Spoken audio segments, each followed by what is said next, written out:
बच्चों, आज के इस वीडियो में आपका बहुत बहुत स्वागत है। मैं आपको पाठ 12 की पुनरावृत्ति करा रही हूँ। संसार एक पुस्तक है जो जवाहरलाल नेहरू का लिखा हुआ पाठ है। अंग्रेजी से हिंदी में अनुवाद प्रेमचंद ने किया है, जिसमें पंडित जवाहरलाल नेहरू अपनी पुत्री इंदिरा जी को पत्र लिखते हैं और इंदिरा जी उस समय मसूरी में थी और नेहरू जी इलाहाबाद में थे।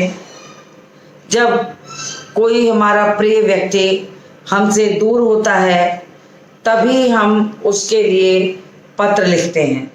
पत्र वो साधन है जिसके द्वारा हम अपने भावों और विचारों को, जो कुछ हम सोचते हैं या जिस चीज़ों की चिंता करते हैं, जो हमें खुशखबरी देनी है, सारी चीज़ों को हम लिखकर उसमें पूछते हैं।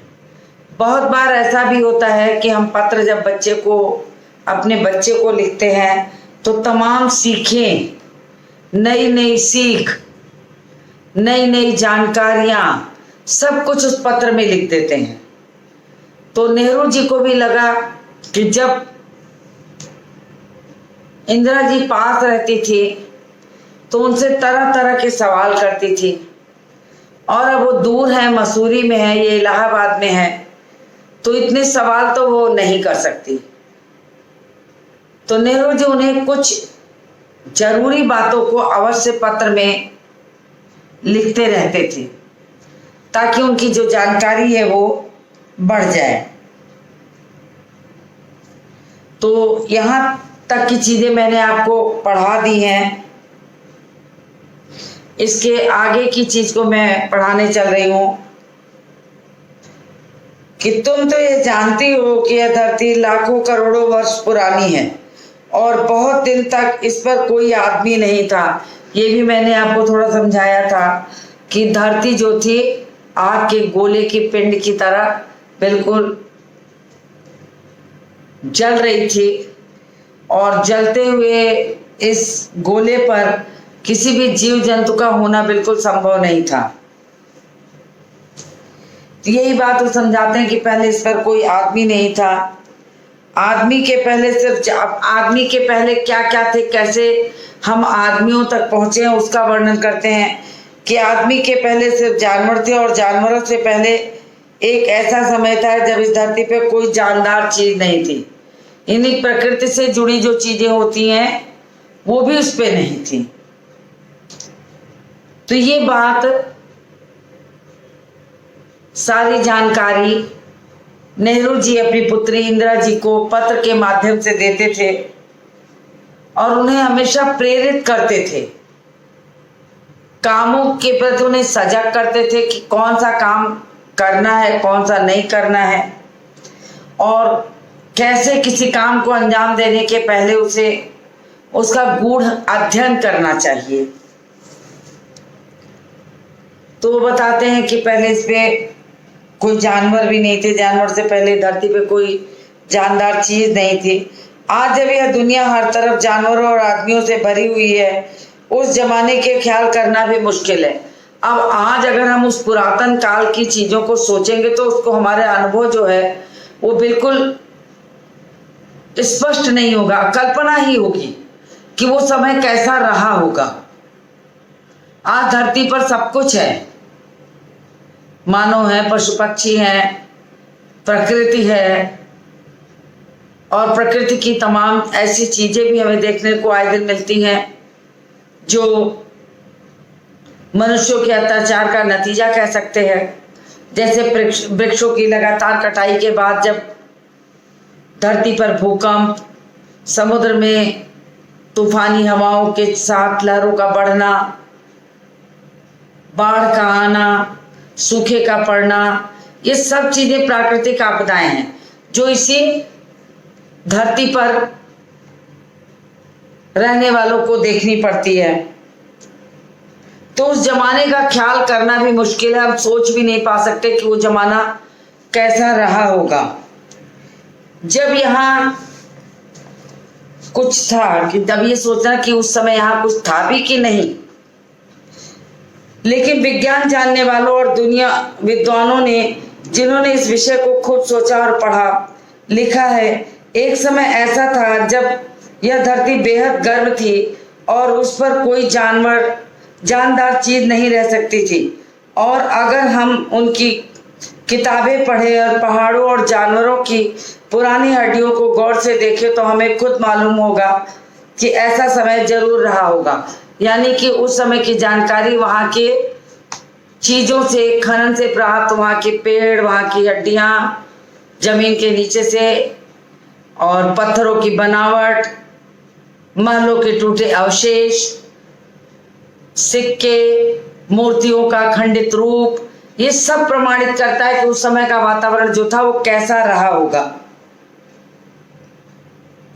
तुम इतिहास की किताबों में ही पढ़ सकती हो, लेकिन पुराने जमाने में तो हम आदमी पैदा ही ना हुआ था तो किताबें कौन लिखता।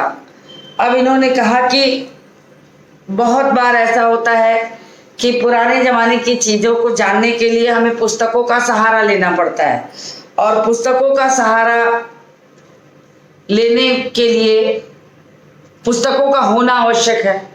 जब पुराने जमाने में आदमी नहीं थे, जीव जंतु नहीं थे, और जो चीजें मिलती थी उसकी जानकारी हमें देगा कौन। अक्षर की दुनिया से परिचय मनुष्य का बाद में हुआ, तो कहते हैं कि उस दुनिया को बताएगा कौन। तो किताबें कैसे लिखी जाती, और किताबें ही हमारे ज्ञान को साझा करती है। जो बीते समय में हुई हैं चीजें वो आने वाली पीढ़ी को देती हैं। तब हमें उस जमाने की बातें कैसे मालूम हो। यह तो नहीं हो सकता कि हम बैठे बैठे हर एक बात सोच लें, यानी कल्पना के आधार पर कि ऐसा रहा होगा, ऐसा रहा होगा, ये मानना बिल्कुल एक तरीके से मुश्किल काम है।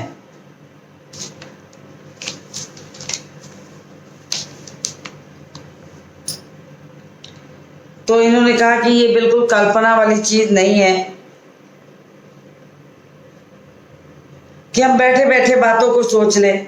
यह बड़े मजे की बात होती है, क्योंकि हम जो चीज चाहते हैं सोच लेते हैं।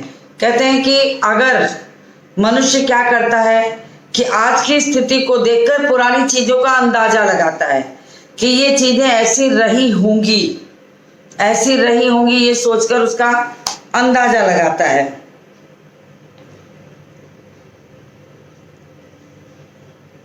लेकिन जो कहानी किसी बात को देखे बिना गढ़ लो वह ठीक कैसे हो सकती है। अब हमने अनुमान लगाया, लेकिन हम पुरानी चीजों को देखे ही नहीं हैं, तो क्या हमारा अनुमान पूरी तरह से सही होगा? बिल्कुल नहीं होगा।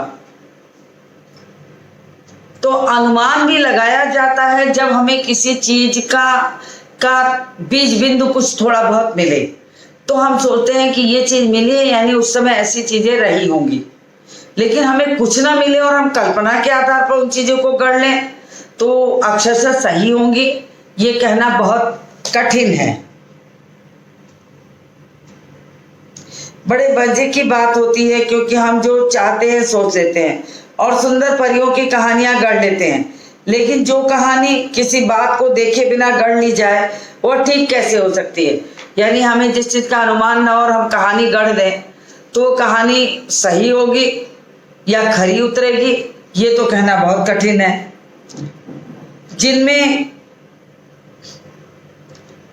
जिनसे हमें उतनी बातें मालूम होती।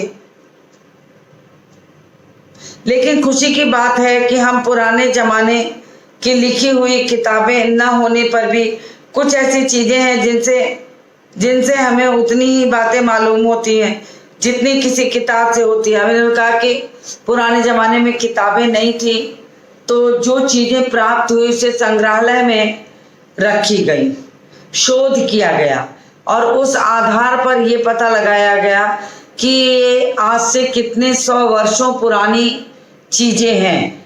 वहाँ के मिट्टी के बर्तन, वहाँ के टूट फूट के सामान, वहाँ के महलों के अवशेष, हड्डियों के टुकड़े, पत्थरों की डिजाइन, सबसे अनुमान लगाया जा सकता है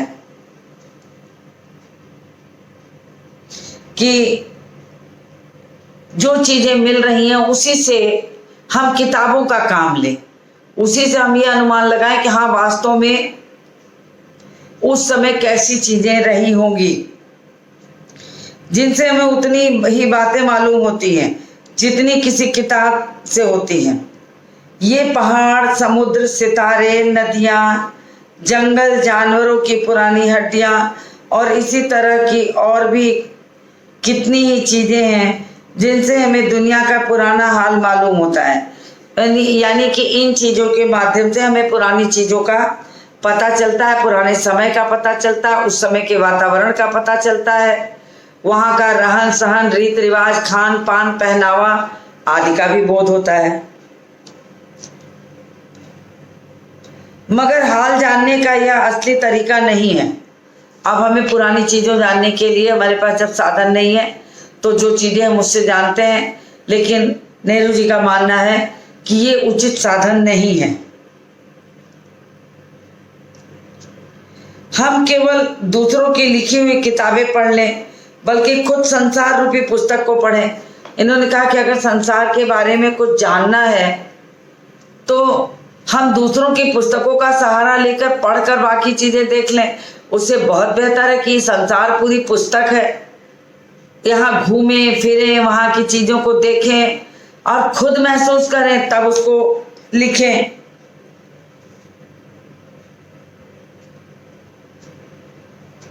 संसार रूपी पुस्तक को पढ़ें। मुझे आशा है कि पत्थरों और पहाड़ों को पढ़कर तुम थोड़े ही दिनों में उनका हाल जानना सीख जाओगी। अब नेहरू जी ने इंदिरा जी से कहा कि तुम ये तमाम तरह के पत्थरों और पहाड़ों की स्थिति से बिल्कुल अवगत हो और तुम कुछ दिनों में इन सबको पढ़ते पढ़ते उस समय के वातावरण को अच्छी तरह जान जाओगी। एक छोटा सा रोड़ा जिसे तुम सड़क पर या पहाड़ के नीचे पड़ा हुआ देखती हो, शायद संसार की पुस्तक का एक छोटा सा पृष्ठ हो। इन्होंने कहा कि एक उदाहरण, साधारण सा उदाहरण दिया कि सड़क पर जो एक तुम छोटा सा रोड़ा देखती हो वो एक अंश की कहानी है। मतलब उन्होंने कहा कि वो किस स्थिति से चलकर एक रोड़े, एक छोटी सी गिट्टी एक रोड़े के रूप में होती है, इसकी जानकारी तुम्हें होती होगी। अब इन्होंने कहा कि शायद संसार की पुस्तक का छोटा सा पृष्ठ हो, शायद जैसे किताब के पन्ने होते हैं, तुम अगर उसको पढ़ना चाहो, उसके बारे में जानना चाहो तो ठीक वही स्थिति है कि वो छोटा सा रोड़ा कहाँ से चला, कितनी बड़ी चट्टान के रूप में था, कैसे कैसे वो हवा के थपेड़े और लोगों की ठोकरें खाते खाते टुकड़ों में बढ़ता गया। कभी गाड़ियों से कुचला, कभी लोगों से ठोकर खाया और करते करते एक दिन ऐसा आया कि एक बड़े से पत्थर का टुकड़ा छोटे से रोड़े के रूप में रह गया। शायद संसार की पुस्तक का छोटा सा पृष्ठ हो, शायद उससे तुम्हें कोई नई बात मालूम हो जाए। शर्त यही है कि तुम्हें उसे पढ़ना आता हो। इन्होंने कहा कि अगर तुम उस पर शोध करो तो तुम अवश्य पता लगा सकती हो कि वो पहाड़ का छोटा सा रोड़ा जो है कहाँ से गिरा, किस पहाड़ का हिस्सा है, कैसी वहाँ की मिट्टी है, कैसा वहाँ का वातावरण है, कितने बड़ी आकार में था, कैसे कैसे दब के कालांतर में वो छोटे से रूप में परिणित हो गया। तो ये सारी चीजें जो हैं वो जानी जा सकती हैं। शायद उससे तुम्हें कोई नई बात मालूम हो जाए। शर्त यह है कि तुम्हें उसे पढ़ना आता है, यानी तुम्हारे अंदर में उसके बारे में जानने की ललक हो। कोई जवान उर्दू, हिंदी या अंग्रेजी सीखने के लिए तुम्हें उसके अक्षर सीखने होते हैं। इन्होंने कहा कि अगर किसी भाषा को सीखना है तो सबसे पहले उसके अक्षरों का ज्ञान होना चाहिए। किसी भी भाषा को सीखना हो तो हमें सबसे पहले उसके अक्षर का ज्ञान लेना चाहिए। स्टेप बाय स्टेप, एक एक कदम आगे बढ़ेंगे तो हम उसके बारे में जान सकते हैं। तो उसके एक एक अक्षर सीखने होते। इसी तरह पहले तुम्हें प्रकृति के अक्षर पढ़ने होंगे, तभी तुम उसकी कहानी उसकी पत्थरों और चट्टानों की किताब से पढ़ सकोगी। अब नेहरू जी ने इंदिरा जी से कहा कि अगर तुम वास्तव में प्रकृति के बारे में कुछ जानना चाहती हो तो ठीक वैसे ही तुम्हें परिश्रम करना पड़ेगा जैसे कि किसी भाषा को सीखने के लिए हम उसके अक्षर ज्ञान से शुरू करते हैं, तब जाकर के वो भाषा हमें आती है। वैसे ही तुम अगर इस रोड़े की कहानी को जानना चाहो तो तुम्हें वहां से पढ़ना पड़ेगा कि जहां से ये रोड़ा गिरा है और कैसे रोड़े के रूप में परिवर्तित हुआ। यानी एक एक चीज को जब तक तुम जानने की कोशिश नहीं करोगी तब तक तुम किसी चीज के बारे में अनुमान नहीं लगा सकती हो। शायद अब भी तुम उसे थोड़ा थोड़ा पढ़ना जानती हो।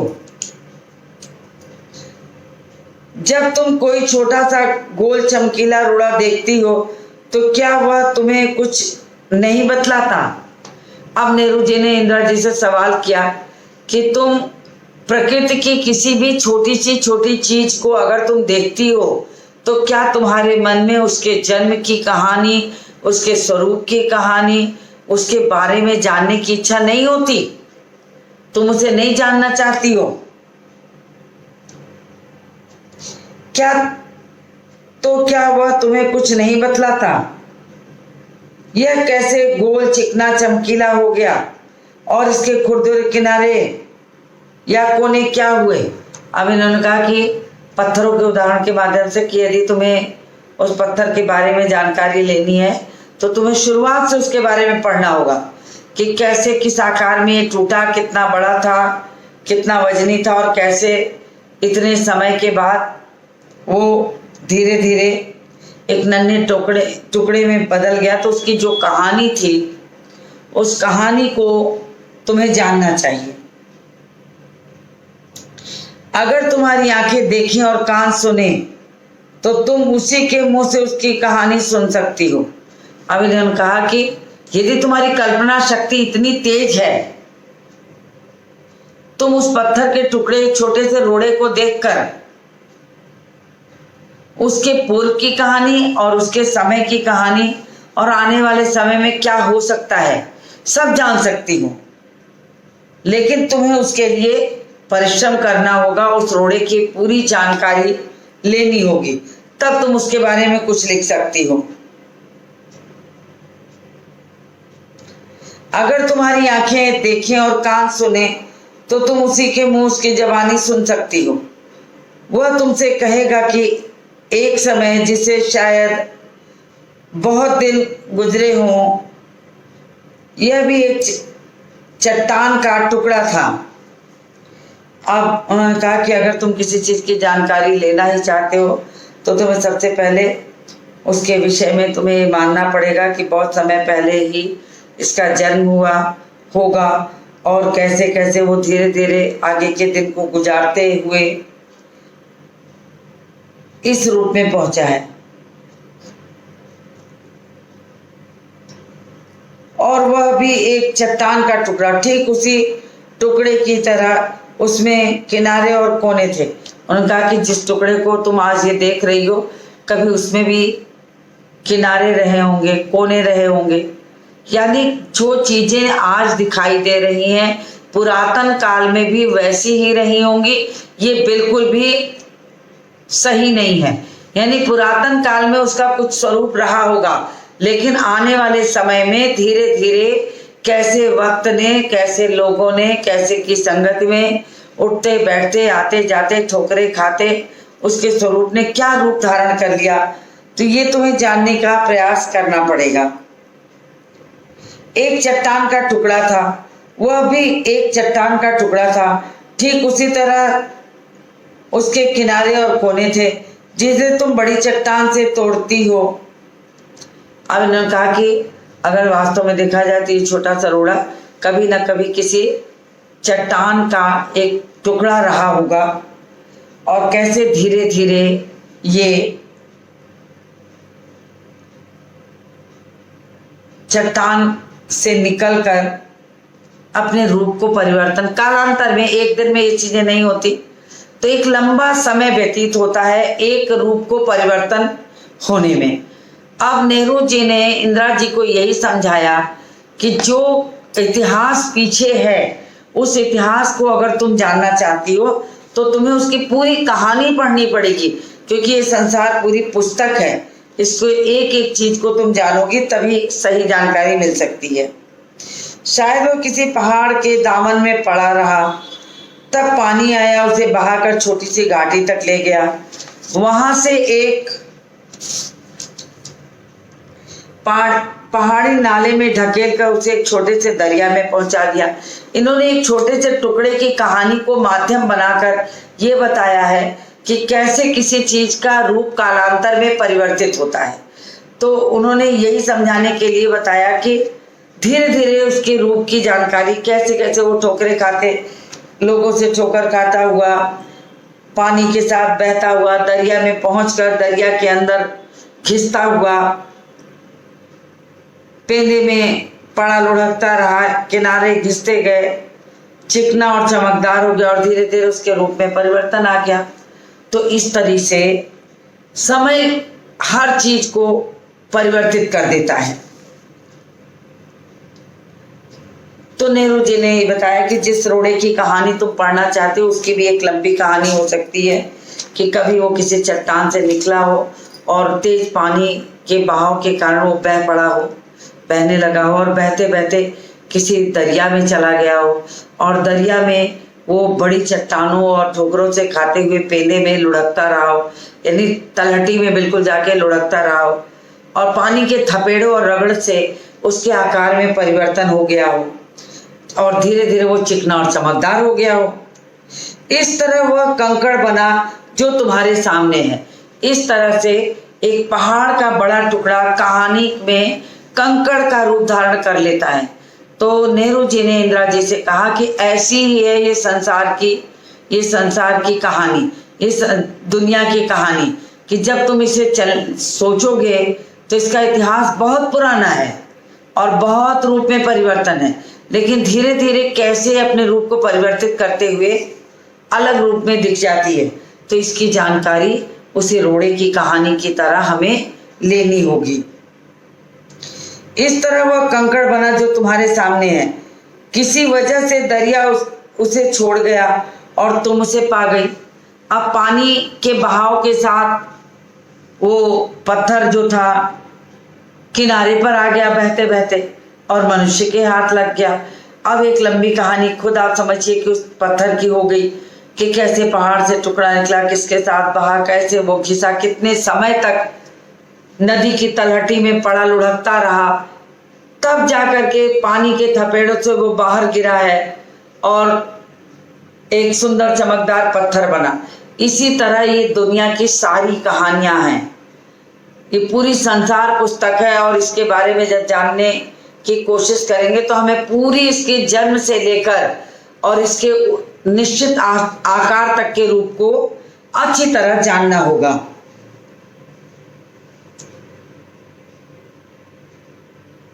किसी वजह से दरिया इसे छोड़ गया और तुम उसे पा गई। अगर दरिया उसे आगे और ले जाता तो वह और छोटा हो जाता और अंत में बालू का कण और जर्रा बन जाता। अगर मान लीजिए यहाँ वो पत्थर का टुकड़ा ना निकला होता और पानी के साथ बहते बहते और कुछ समय तक आगे बढ़ता रहता तो घिसते घिसते वो और छोटा हो जाता और अंत समय क्या होता कि वो धीरे धीरे चूर बन करके बालू के कण की तरह हो जाता। तो एक बड़ा पहाड़ का टुकड़ा कैसे बालू के एक नन्हे से कण में परिवर्तित हो जाता है, इसकी एक लंबी कहानी है जो कि नेहरू जी ने इंदिरा जी को समझाने की कोशिश की कि अगर तुम्हें संसार की सब बातों को जानना है तो जैसे मैंने तुम्हें एक उदाहरण देके एक पहाड़ के टुकड़े की कहानी, रोड़ा बनने की कहानी सुनाई, वैसे ही तुम्हें सारी जानकारी लेनी होगी।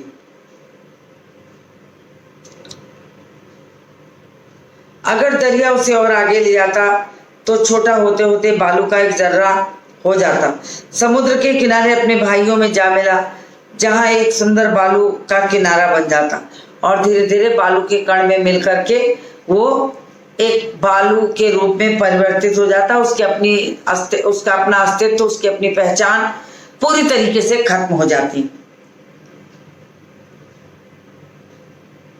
जिस पर छोटे छोटे बच्चे खेलते, बालू के घरौंदे बनाते, अगर एक छोटा सा रोड़ा तुम्हें इतनी बातें बता सकता है, तो पहाड़ों और दूसरी चीजों से जो हमारे चारों तरफ हैं, हमें और कितनी बातें मालूम हो सकती है। अब नेहरू जी ने इस रोड़े की कहानी बता करके इंदिरा जी को ये समझाने की कोशिश की कि अगर ये छोटा सा पत्थर का टुकड़ा एक अपनी रूप परिवर्तन की एक इतनी लंबी कहानी आपको सुना सकता है, और अपने एक पहाड़ के टुकड़े से बालू के जर्रे के रूप में परिवर्तित होने का जो एक लंबा वक्त है उसके बारे में बता सकता है, तो ये दुनिया की सारी चीजें ऐसे ही परिवर्तित हुई हैं। कालांतर में किस रूप में थी, आज किस रूप में है, उस समय उसका क्या स्वरूप था और आज कैसा है, ये सारी जानकारी हमें मिलती रहती है। तो उन्होंने कहा कि इस तरह से देखा जाए तो ये पूरी दुनिया जो हमारे चारों तरफ है, हमें और कितनी बातें मालूम हो सकती हैं। तो अगर तुम पूरे संसार के लोगों को जानना चाहती हो, संसार के लोगों से अपना परिचय बनाना चाहती हो, बीते हुए इतिहास को पढ़ना चाहती हो, तो तुम उसे भली प्रकार जानो। ये मान लो कि ये संसार पूरी पुस्तक है और तुम उसे निरंतर पढ़ते रहो और उसके रूप परिवर्तन की बात को समझते रहोगी, तो तुम्हें उसकी पूरी कहानी पता लग जाएगी। जैसे कि एक पहाड़ के टुकड़े को एक जर्रा बनने में जो समय लगा या जो तरीका हुआ, जैसे जैसे उसका रूप परिवर्तन हुआ, उसका वर्णन नेहरू जी ने किया है। तो कहा संसार में भी सारी चीजें बिल्कुल ऐसी ही हैं, ऐसी ही है कि आज जो चीज दिख रही है, आज के 50 और सैकड़ों वर्षों बाद उसका वो स्वरूप बिल्कुल भी नहीं होगा। आज हमारे पास जो चीजें हैं, आज के 50-100 वर्ष पहले उसका वो स्वरूप बिल्कुल नहीं था। तो संसार एक पुस्तक है पाठ में नेहरू जी ने इंदिरा जी के ज्ञान वर्धन के लिए एक साधन चुना, पत्रों को, और पत्रों के माध्यम से वे उन्हें समझाते रहते थे। इंदिरा जी का स्वभाव था, जब वो साथ रहती थी तो उनसे सारी चीजें पूछती रहती थी, जानकारी लेती थी, और संभवतः उनके कुशल संचालन का ही तरीका है कि इंदिरा जी बाद में उन्हीं के पद चिन्हों पर चलती हुई पूरे भारत की बागडोर को संभाल ली। तो पिता का अनुशासन और पिता की जो सीखे हैं, जो उनका दिया हुआ ज्ञान है, वो कैसे पुत्री को या उसके बच्चे को काम आता है, उसका वर्णन यहाँ किया गया है।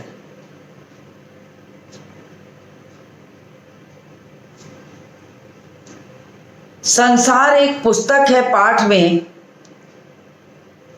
पूरी दुनिया को किताब बनाकर वे इंदिरा जी को समझाने की कोशिश करते हैं कि तुम्हें अगर अपने इस पूरी दुनिया की जानकारी लेनी है तो उसके एक एक तत्वों का गहन अध्ययन करना होगा। और हमारी धरती तो करोड़ों वर्ष पुरानी है, ये उस समय की है जब ये आग के गोले की तरह थी, कोई जीव जंतु नहीं थे, मनुष्यों से पहले जानवर, जानवरों के पहले भी प्रकृति की कुछ चीजें ही थी। लेकिन आज देखिए कि धरती का क्या रूप हो गया है, कैसे ये दुनिया बढ़ती चली गई। आज तो हमारे हाथ में किताबें हैं, कल्पना कीजिए कि आपके हाथ में किताब न हो और आप इस धरती के विस्तार की, इसकी दुनिया के परिवर्तन की, इसके यहाँ की चीज़ों के परिवर्तन की बात का अध्ययन करना चाहते हो तो कैसे कर सकते हैं? फिर आपको वही करना होगा जो नेहरू जी ने एक रोड़े की कहानी के रूप में बताया है कि एक रोड़े की जो कहानी थी वो कैसी थी, कैसे एक पहाड़ का बड़ा सा टुकड़ा गिरकर चूर होकर के अपने रूप को परिवर्तित करके छोटे टुकड़े में परिवर्तित हुआ और पानी के तेज बहाव से वो दरिया में पहुंच गया और दरिया से वो धीरे धीरे लहरों के थपेड़े खाते हुए, टुकड़ों में परिवर्तित होते हुए, तलहटी में कुछ समय तक लुढ़कते हुए अपने रूप को परिवर्तित कर लिया और अंत में अगर वो और समय तक ऐसे ही ठोकरे खाता रहता तो बालू का एक जर्रा बन जाता। तो रूप परिवर्तन की यही कहानी नेहरू जी इंदिरा जी को समझाना चाहते थे। नेहरू जी इंदिरा जी को समझाना चाहते थे कि अगर दुनिया की जानकारी लेना है तो दुनिया को ऐसे जानो। हर समय पुस्तकें नहीं मिलती थी, वहाँ की चीज़ें, वहाँ की हड्डियाँ, वहाँ के वातावरण, वहाँ के मिले हुए अवशेषों से एक अनुमान लगाया जाता था कि वो युग कैसा रहा होगा, उस युग की कहानी कैसी रही होगी। तो ये सारी छोटी छोटी बातों की जानकारी संसार पुस्तक है पाठ में नेहरू जी ने इंदिरा जी को दी है और उनका ज्ञान वर्धन किया है। पत्रों के माध्यम से ये सारा कार्य वो करते थे और उनके पिता के पत्र पुत्री के नाम करके पूरी पुस्तक है जिसमें वो जेल से या बाहर समय समय पर इंदिरा जी को पत्र लिखते रहते थे, सीखे देते थे। ये सारी बातें बताई हैं। तो मैंने आपको ये पाठ संसार पुस्तक है पढ़ा दिया और उम्मीद करती हूँ कि आपको ये समझ में आ गया होगा। इसमें नेहरू जी का पत्र है जिसमें इंदिरा जी को उन्होंने लिखकर बहुत सारी नई जानकारियाँ देने की कोशिश की है। तो मुझे उम्मीद है कि ये पाठ आपको अच्छा लगा होगा और आपको पाठ समझ में भी आ गया होगा। तो आज इस वीडियो को मैं यही समाप्त करती हूँ और मिलती हूँ आपसे अगले वीडियो में।